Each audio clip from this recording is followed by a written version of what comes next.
이제 회복을 위한 7가지 질문, 오늘 6번째 시간이 되겠습니다. 오늘 현장은 여러분들에게 그렇게 낯선 현장이 아니죠.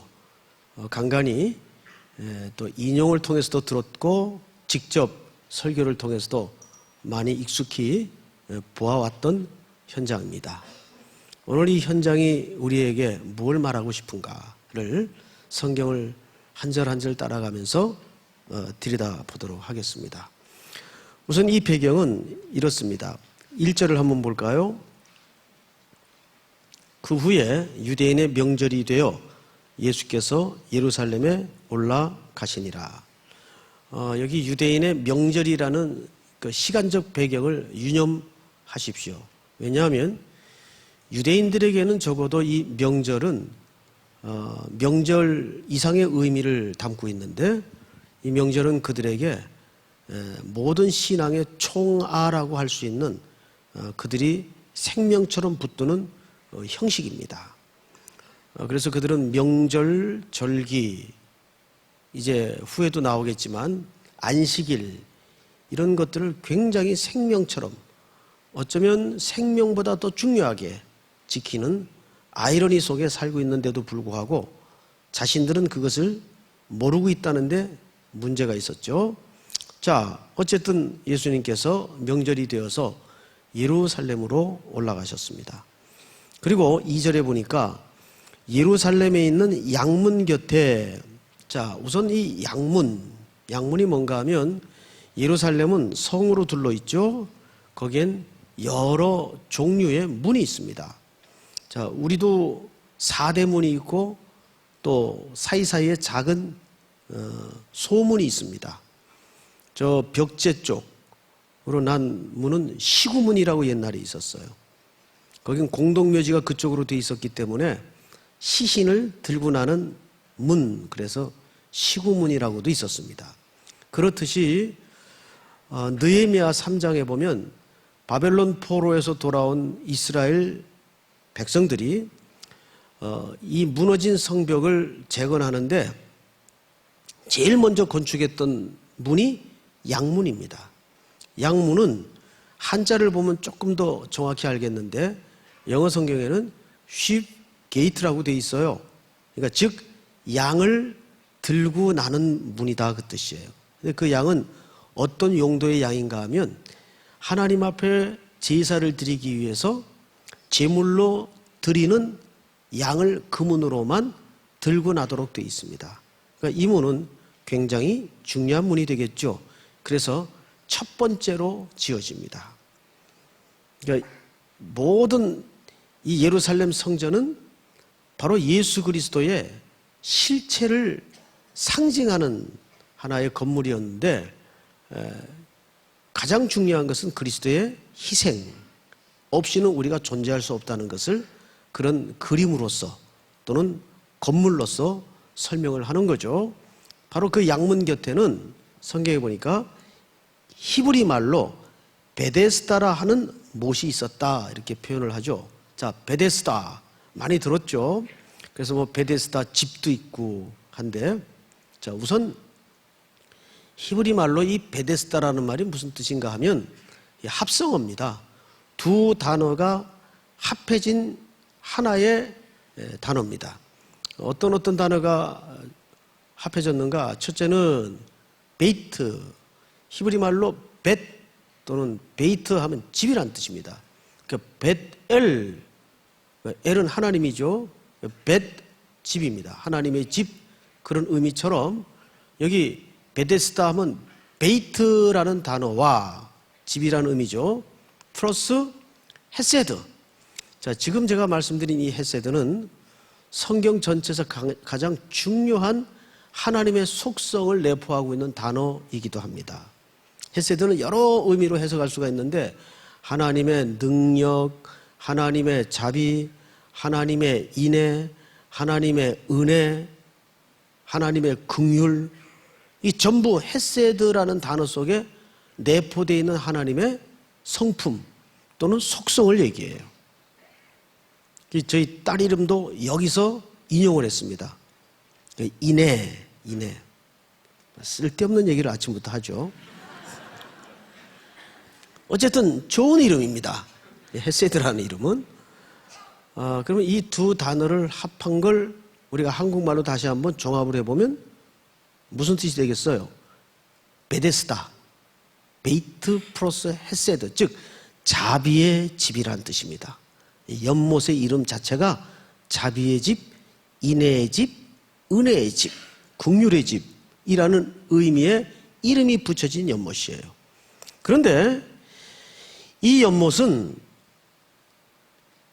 전에 내려오는 이야기 하나가 있었습니다. 어떤 이야기인가 하면 아마 이 연못은 간헐천이었던 것 같아요. 이게 물이 솟는 천이 있죠.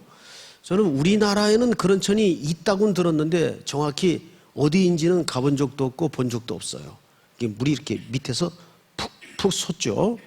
근데 미국에는 그 옐로스톤이라는 곳에 가면 이런 간헐천들이 많습니다.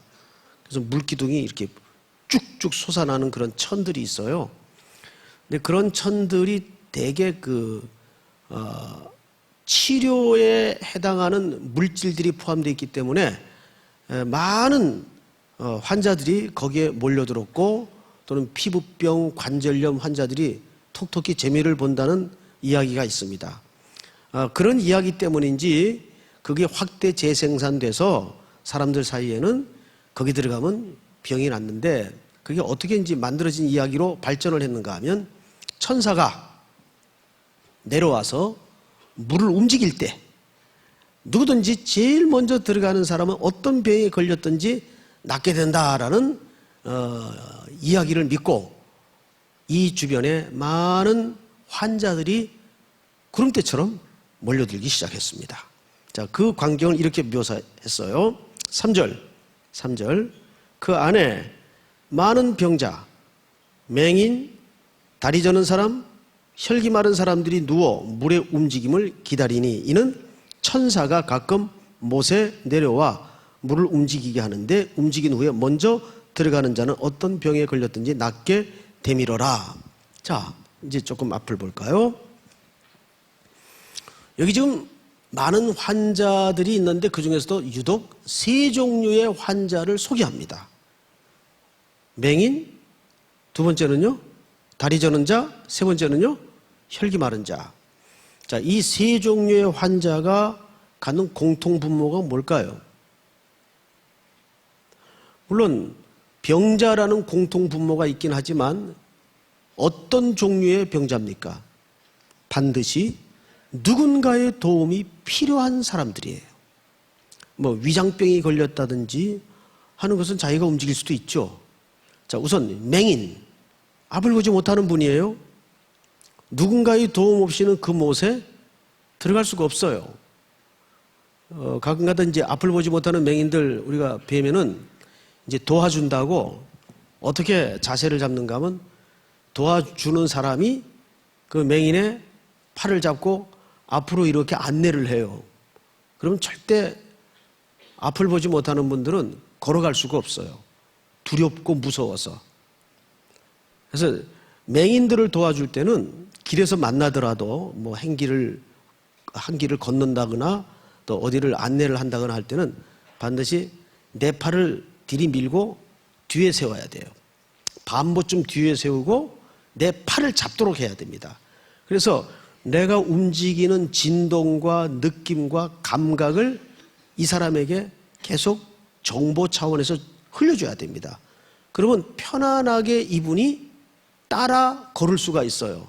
그런데 도와준다 합시고 그 사람을 앞에 좀 세우고 자기가 그 사람 팔을 붙잡고 이렇게 가면은 두려워서 무서워서 절대 앞으로 진전을 할 수가 없습니다.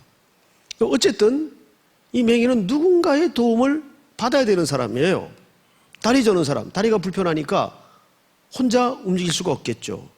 또 세 번째 종류는 누굽니까? 혈기 마른 자. 여기서는 혈기 마른 자로 표현을 했지만 중풍병자로 표현할 수도 있어요. 자, 중풍병의 특징이 뭐예요? 머리로는 가고 싶은데 움직여지지 못하는 것. 이거 들어야 되겠다고 마음은 간절한데 손발이 제대로 움직이지 않는 거예요. 그걸 여기서는 혈기 마른 자로 묘사를 했어요. 자, 세 종류의 사람들이 전부 어떤 공통점을 갖고 있습니까? 누군가의 도움이 필요한 사람들이에요. 그것은 어쩌면 우리 환난과 타락과 질고를 만난 인생들을 정확하게 종합한 그림입니다. 자, 그런데 이 사람이, 자, 4절을 볼까요? 자, 5절. 거기 38에 된 병자가 있더라. 자, 성도 여러분, 그 중에서 유독 38년 동안 자리에 누워서 일어나지 못하는 환자를 소개하면서 오늘 이 환자가 이 사건의 사실상 주역이 됩니다. 자, 그런데 이 사람 나이가 38이라는 게 아니에요. 병 앓은 지가 38년 된 걸로 봐서 그 이상은 넘지 않았겠나. 얼마나 긴 세월입니까?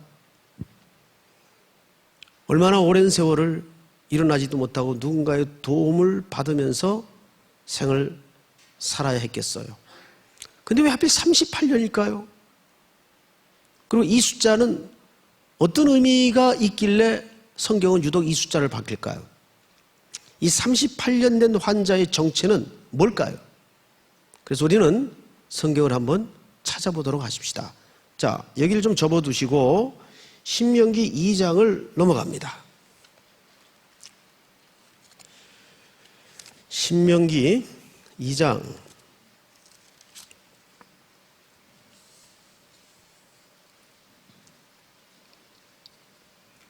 자, 14절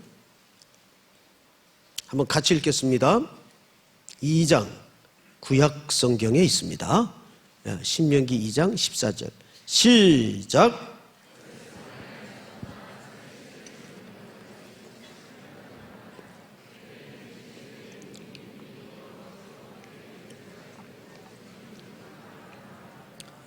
아멘. 자, 이제 앞을 보세요.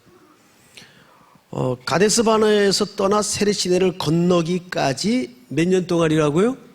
38년이에요. 이 38년은 불순종의 세월을 얘기합니다. 여러분, 하나님이 이스라엘 공동체를 모세를 앞세워 사실은 가데스 바네아까지 인도를 했었어요. 그런데 거기에서 모세가 가나안 땅의 정황을 알기 위해서 12명의 각 지파대로 한 명씩을 뽑아서 정탐꾼을 들여보냅니다. 그런데 거기에 땅을 탐지하고 돌아온 10명의 정탐꾼이 대다수가 늘 다수가 오른 게 아니에요. 늘 역사를 보면 여호수아와 갈렙만 제외하고는 모든 10명이 대성통곡을 하고 부정적인 리포트를 줘요. 괜히 나왔습니다. 그 땅에 들어갔더니 기골이 장대하고 우리는 그 앞에 서니까 메뚜기 같습니다. 애꿎은 유재석만 거기서 등장을 해가지고 망신을 당한 거예요. 그럼 밤새 장막에서 통곡을 해요. 그리고 지도자를 원망하고 도를 들었죠. 그로부터 돌아다닌 세월이 몇 년이라고요? 38년이에요. 이 38년은 정확하게 불신으로 말미암아 방황한 세월이에요. 그럼 38년 동안 그들이 광야에서 어떤 모습으로 방황을 했나요? 한 번도 하나님을 전적으로 은혜의 통치 아래 의지했던 적이 없어요. 어떻게 하든지 확률과 효과와 비결을 따라서 유익보다는 이익을 쫓아서 하나님을 의지하지 않고 자신을 의지하고 자기의 의를 드러내고 불순종하여 살았던 세월이 38년이에요. 이 38년 된 병자는 정확하게 이스라엘 백성들을 총체적으로 그려낸 인물입니다. 사랑하는 성도 여러분, 우리가 생명의 길이가 중요한 게 아니라 아무리 잘 사는 것 같고 오래 사는 것 같아도 하나님의 지배 아래, 하나님의 통치 아래 머물지 않는 인생은 낭비하는 인생이에요. 믿습니까? 하나님의 통치 아래 있지 않는 모든 시간은 낭비하는 인생이에요. 그것을 오늘 이 38년 동안 거적더기에 누워서 일어나지 못하고 살아갔던 한 인물로 묘사하고 있는 겁니다. 다시 오늘 본문으로 돌아가십시다. 요한복음 5장. 그런 관점에서 오늘 이 본문을 여러분들이 주목해야 됩니다. 자, 그런 병자를 주님이 주목하십니다. 6절 한번 같이 읽을까요? 시작.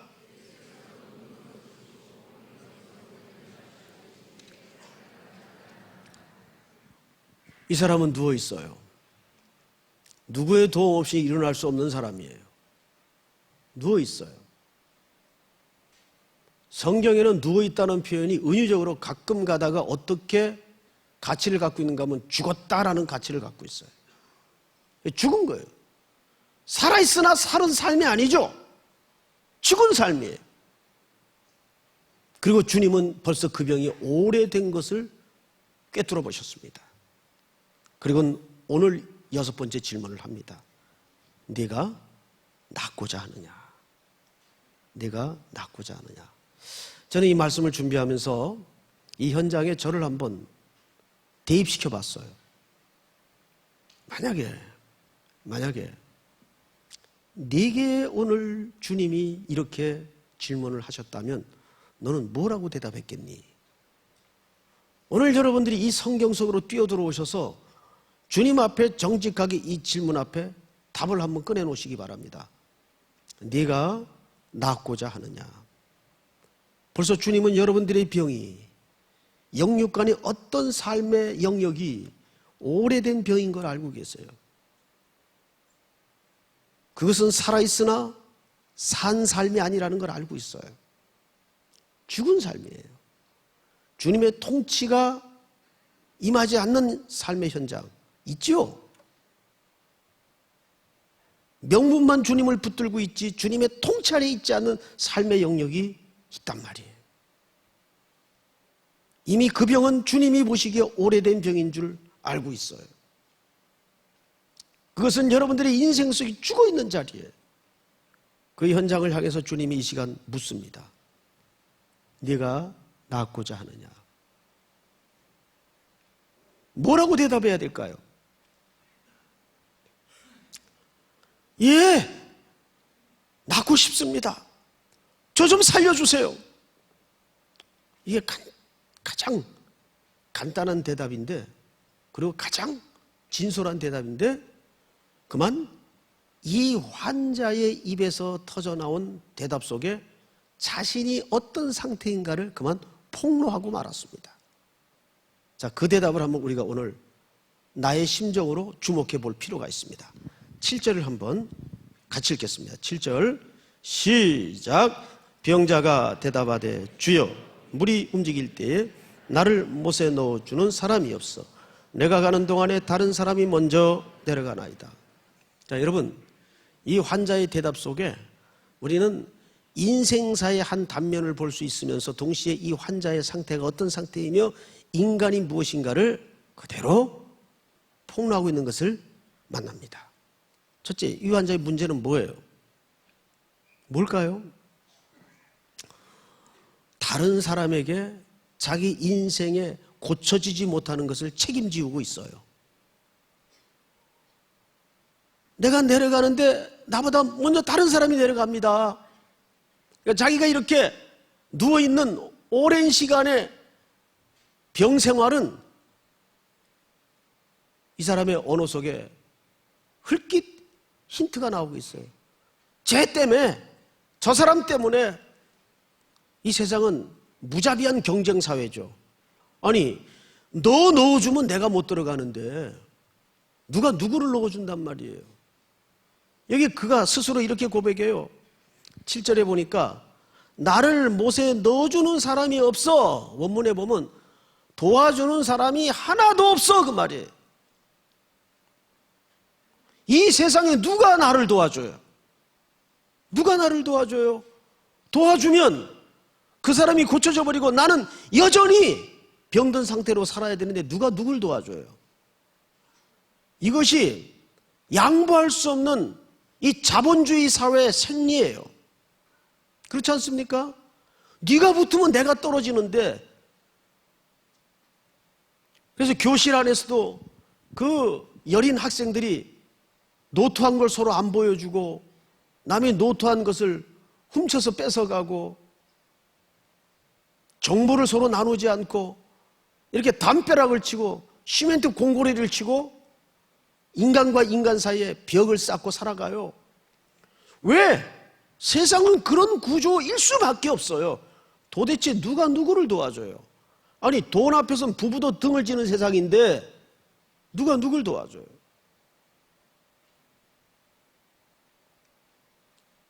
TV를 잠깐 보니까 어느 분이 그럽디다. 자기가 보험을 들었는데, 사망보험을 들었는데 그 첫 번째 수혜자가 원칙적으로 남편이랍니다. 근데 자식들한테 해놓은 거예요. 그걸 TV에 나와서 부부끼리 이제 공개를 하는 겁니다. 그러니까 남편 얼굴이 허해져요. 왜 나한테 안 하고 애들한테 해놨냐고. 여자가 좀 연상인데 하는 말이, 물론 당신을 사랑하고 당신을 신뢰하죠. 그런데 내가 당신하고 살아본 결과 내가 먼저 죽으면 당신은 빨리 재혼할 가능성이 많은 사람이기 때문에 당신이 재혼을 해버리면 그 모든 사망보험금에 대한 수혜가 당신하고 재혼한 그 여자에게 돌아가기 때문에 내가 아이들한테 첫 번째 수혜자로 해놨으니 섭섭해하지 말라고. 그 여자 똑똑합디다. 처음 알았을 때 그런 거를. 세상이 그래요. 누가 누굴 도와줘요? 도와줄 사람이 없어요. 이게 베데스다 연못가의 아이러니예요. 또 하나는 이 환자의 고백 속에서 우리가 흘낏 드러난 인간의 본질적인 문제가 있어요. 성경을 다시 볼까요? 7절.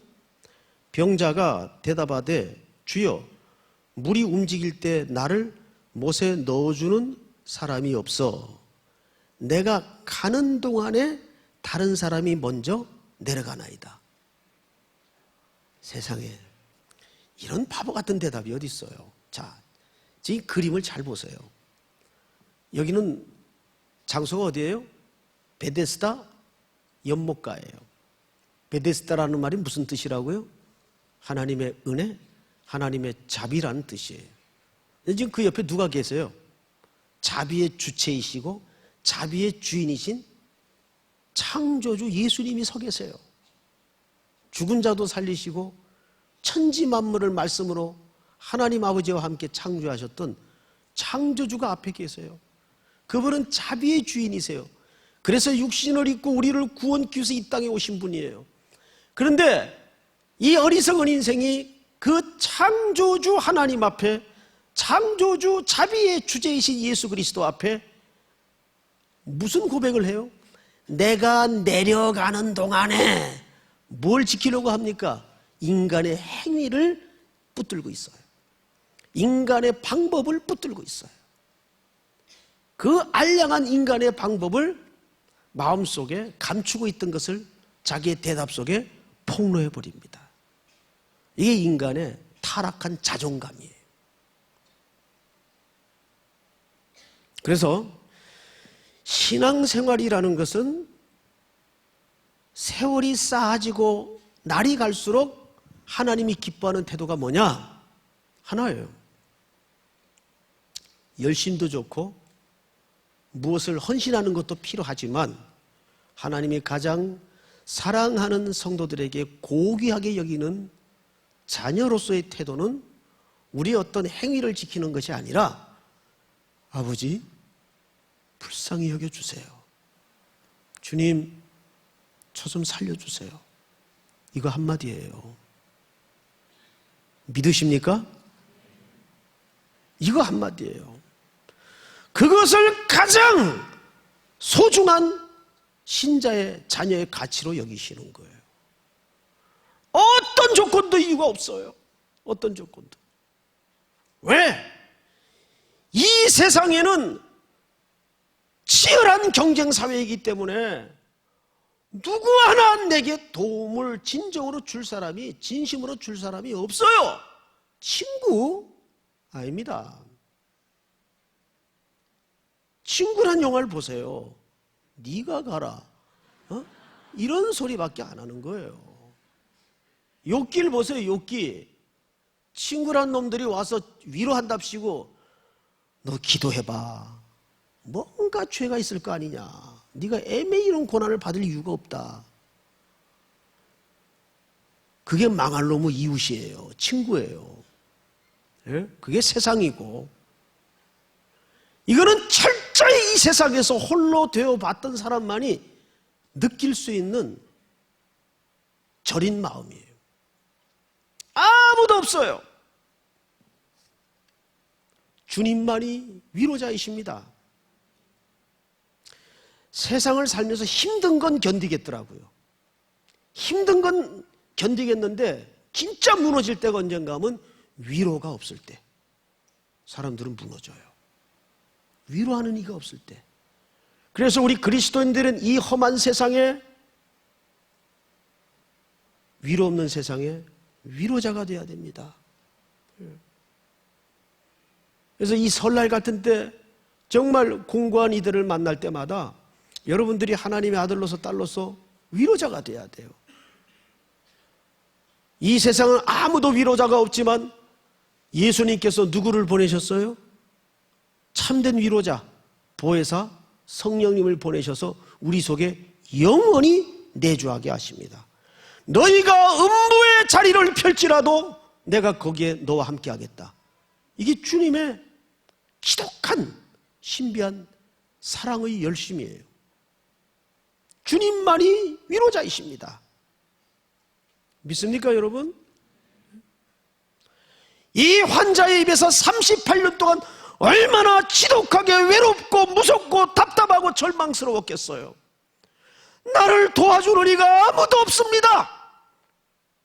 정답이에요, 정답. 그런데도 그분 앞에서 내가 가는 동안에 행위를 붙들고 있어요. 은혜 앞에 율법을 주장하고 있는 거예요.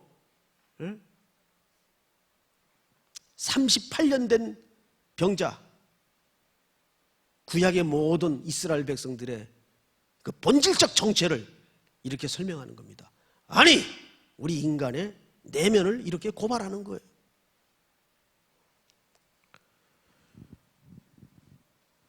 그러면서 이제 우리가 시간을 좀 보십시다. 자, 8절. 예수께서 이르시되 일어나 네 자리를 들고 걸어가라 하시니 그 사람이 곧 나아서 자리를 들고 걸어가니라. 이날은 안식일이니. 자, 바로 이 놀라운 치유의 회복이 벌어지고 있는 현장이 어디입니까? 시간, 안식일이에요. 여러분 아시겠지만 이스라엘 백성들은 안식일을 목숨보다 더 중요하게 규칙을 만들어서 지킵니다. 지금도. 그래서 거기에 가면 안식일용 엘리베이터가 따로 있어요. 그 버튼을 누르지 않아도 자동으로 열리고 올라가게 돼 있어요. 왜냐하면 버튼을 누르는 것도 일로 생각을 합니다. 안식일에는 땀을 흘리지 말아야 되기 때문에. 그런데 그 성경의 가치를 모르고 형식적인 규칙과 그 외형적인 것만 붙들고 있는 거예요. 우리는 다시 한번 한 가지 창세기의 이야기를 기억할 필요가 있어요. 하나님이 천지 만물을 며칠 동안 만드셨죠? 6일 동안 만드셨어요. 그리고 7째 날을 뭐 하셨습니까? 쉬셨다고 얘기하면 안 됩니다. 틀린 말은 아닌데 정답은 아닙니다. 안식하셨습니다. 이 사바트라는 말, 안식하셨어요. 왜 안식하셨나요? 우린 자꾸 쉬었다고 생각을 하니까 8일째는 하나님이 또 일하러 나가신다고 생각을 해요. 그거예요? 아니에요.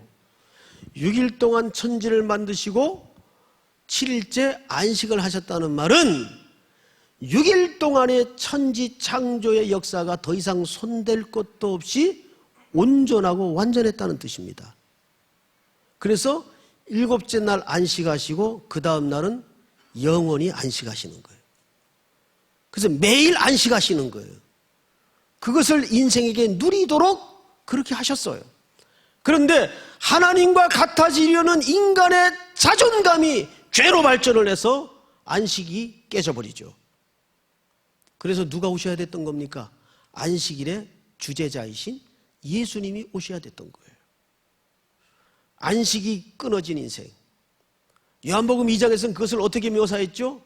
잔치가 중단이 되잖아요. 가장 기뻐해야 될 잔치가 포도주가 떨어짐으로 중단이 돼요. 근데 그 끊어진 잔치에 그 잔치를 회복하기 위해서 예수님이 오신 거예요. 이 끊어진 파괴된 안식을 회복하기 위해서 예수님이 베데스다 연못가에 지금 서 계신 거예요. 그런데 그 자비의 주제가 되시는 예수님 앞에 내가 가는 동안에 행위를 지키려는 인간의 이 끊임없는 교만, 의. 그래서 이 사건이 갖는 의미는 원래 힐링 캠프가 이 베데스다 연못가가 원조예요, 원조. 성경을 잘 읽으면 놀라운 이 시대를 치유할 수 있는 아이템이 나와요. 믿습니까? 여기가 진정한 힐링 캠프예요. 그 힐링 캠프가 누굽니까? 예수님이 힐러로 오신 거예요. 모든 치료자로 오신 거예요. 그래서 안식일의 주인 되신 예수 그리스도께서 일부러 형식만 붙들고 안식일을 잘못 이해하고 있는 그 유대인들을 고치기 위해서, 아니 병든 인생들을 고치기 위해서 안식일의 주인이 안식일 날에 이 사건을 드러내시는 겁니다. 치료하시는 겁니다. 38년 된 병자, 누구도 손댈 수 없었던 병자, 오늘 그 자리에 나는 아닐 거라고 생각하지 마세요. 누구도 예외일 수가 없어요.